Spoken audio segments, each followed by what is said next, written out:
In this video, I'll talk about 5 things that you have to have if you want to start a profitable, successful business. Coming right up.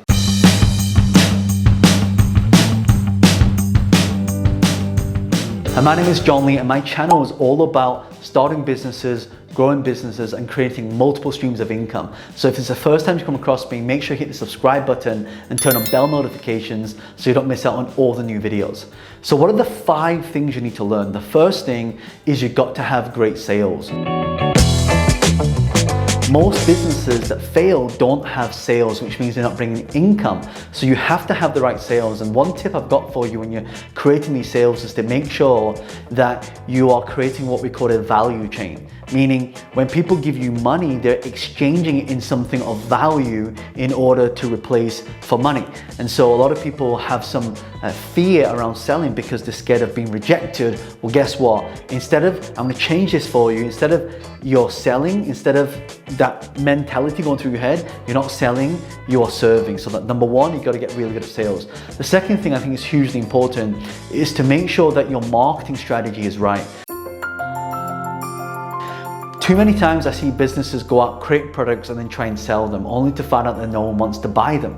So one of the things you have to have is have a market and audience already ready to purchase those products and services. So I have a friend who wrote a book, ordered 6,000 copies of the book and sold like 200 copies, and the rest of the books are in his garage.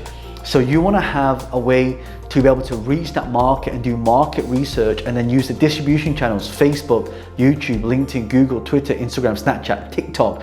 These are all big platforms for distribution. So if you want to be successful, the marketing produces distribution. That's how your business will become successful. The third thing I think is hugely important. Something I learned when I listed my company on the stock exchange. I did an IPO for my company, so we now have a share price and we have investors coming in and invest in those shares. But the way we was able to float our company in the stock exchange is to make sure that we had some kind of SOPs. So you have to have some operations process or process map. So that means everything that you do, you need to put into a document that other people can learn from. And if other people are not learning from it, the problem with that is that you can't transfer what's in your head to somebody else. So you must be able to transfer from what's in your head to somebody else. That way, instead of working in your business, you can now work on your business and you can scale your business all around the world to different people. And I can see the difference between a company that makes 0 to 100,000 as a one-man band, and a difference between 0 to 1 million or 1 million to 10 million. Actually, the difference is actually systems and processes which allow the business to scale. So number 3, you've got to have great processes and operations and start doing that right at the start as you're starting your business. The 4th thing I think is hugely important when it comes to growing your business is making it more profitable, and also having lots of people consume the things that you put out there and also consume your products and services, is to make sure that you have the right people behind it. If you are not able to transfer what's in your head to somebody else, then it's really, really hard to be able to get that person to do what you can do. So that's why the operations manuals come in, but you got to have the right people. So I'm gonna give you a little tip that I personally learned from starting different companies. And every time I would do a hire, the ones that would turn out really bad are the ones that actually had the qualifications, but they had bad attitude. So you don't want to hire just on the skill set. You want to hire on, as Robin Sharma says, this heart set. They've got the heart's in the right place, their attitude is in the right place, their mindset is in the right place. I mean, if they don't have, you see, skills is learnable, right? Most of you watching this right now, you can learn any skill that you want, but in order to learn that skill, you have to have the right attitude to actually do that, because if without the right attitude, your business will not be able to thrive. And don't forget, your employees are actually the front window of your business. And there's a saying I learned from Richard Branson many years ago. In 2011, I had the privilege of sharing the stage with Sir Richard Branson. And one of the things that he said to me was, if you want to be successful, then you have to treat your employees like they're your family, right? Because you take care of the employees will take care of the business. That's exactly how it works. And the last one, which is really important, and this one is huge. If you don't have this, your business is likely to fail. Now, before I give you number 5, again, if you've enjoyed this and you want to learn more, then make sure you hit the subscribe button, turn on bell notifications, and also leave a comment below to let me know what business that you're actually in. Okay, number 5, super important, is finance. You gotta have the right finances. Now, a lot of people say, well, John, if I start a business, do I need a lot of money? And the question to that is no, you don't have to use your money. There's a concept I learned called OPM, which stands for other people's money. So we got to learn to use other people's money in order to scale our company. That's one of the reasons why I took our company public, so we could raise millions and millions and millions of pounds to invest back into the company so we could scale that company.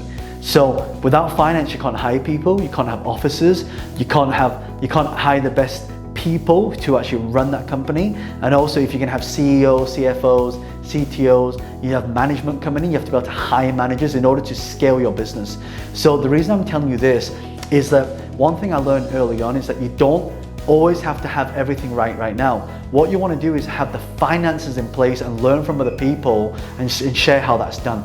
So make sure that you're always constantly raising finance, because finance will allow your business to grow. And you don't have to list your company on stock exchange to do that. You can start off with seed capital, you can start off with friends and family, you can start off with angel investors, you can start off with cornerstone investors. You might want to just maybe borrow money to be able to start that business. A lot of people have to borrow money. I had to borrow money to start a business. And so there's a difference between good debt and bad debt. Right? Bad debt is when you spend money on something, you don't get anything back. But if you're able to raise the money, then in return, that becomes ROI for your business. Of course, now you have ROI, your business can now make a return, and hence you have investors. Now there's 2 tips I've got for you if you want to be able to raise money. Number 1, when you go to an investor for money, number 1, they want to know the ROI. ROI stands for return on investment. The second thing they look for is they are looking specifically for security. So, if someone's going to give you 100,000 to start a business, then they want to have some security. So the question is, what security can you give to that person to know that if whatever happens, then their money is secure, or they've got some level of security in that.